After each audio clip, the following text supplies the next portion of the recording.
Hey everybody, it's been a minute since I last posted. I wanted to talk to you today about realistic expectations about employment for your children on the spectrum. So this is my opinion, but it's based on data, facts, and stories of clients that I've worked with, as well as my own story. And it may not be something you want to hear, and that's okay. You can just click on something else. But it's from the heart, and I feel like it needs to be said. Please stop having unrealistic expectations for your children on the spectrum. If they got an autism diagnosis, they met certain criteria, certain very strict criteria. And one of those criteria is needing support. This isn't something that ends when they're 18. It's not something that ends when they graduate from college. The latest data out of Spark for Autism in New York, this was the 2024 survey, shows, I'm going to put it up here somehow, shows the statistics for employment, full-time employment for people on the spectrum. It's not great. Yeah, so it's not about how qualified you are. I myself have many degrees.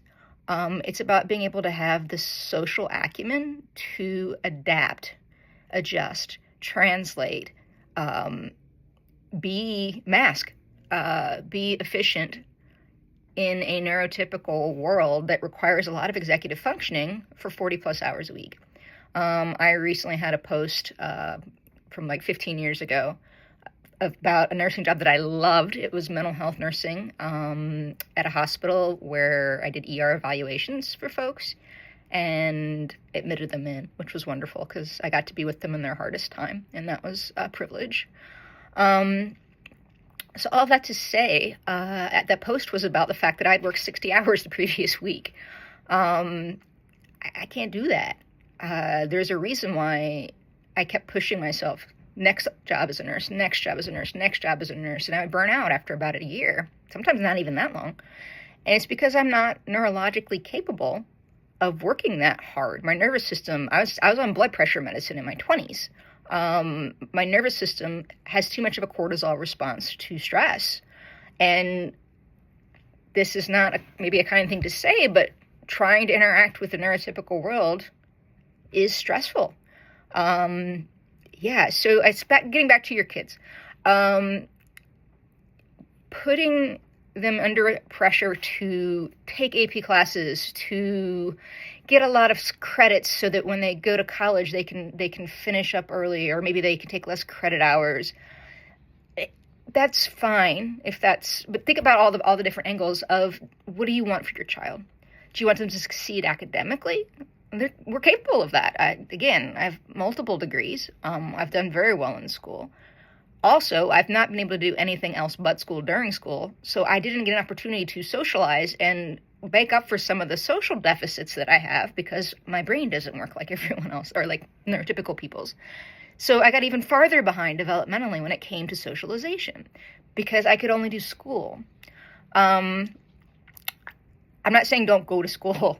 If that's what your child wants, great. Also, social skills. If you want your child to be able to be employed and to be as independent as possible, having realistic goals, they need social skills training. We need to be involved with other people so that we can learn how to be involved with other people when we're employed. Take the money that you would have spent to send your kid to a 4-year school and invest it now when they're 10, when they're 11, when they're 12, on social skills classes, on social skills training, so that they can learn to interact without it being so exhausting and draining. And then have them go to a 2-year school where they can be in a profession where they can work part-time. Part-time employment is much more reasonable for us than full-time employment. We have a much higher quality of life. We're on less mental health medications. There's lower risk of suicide. Just being pushed beyond our capacity and being told we need to function beyond our capacity is one of the reasons why the suicide rate is so high. As a parent, as a loved one, you would never want to do this to your child or your adult child. So more realistic expectations.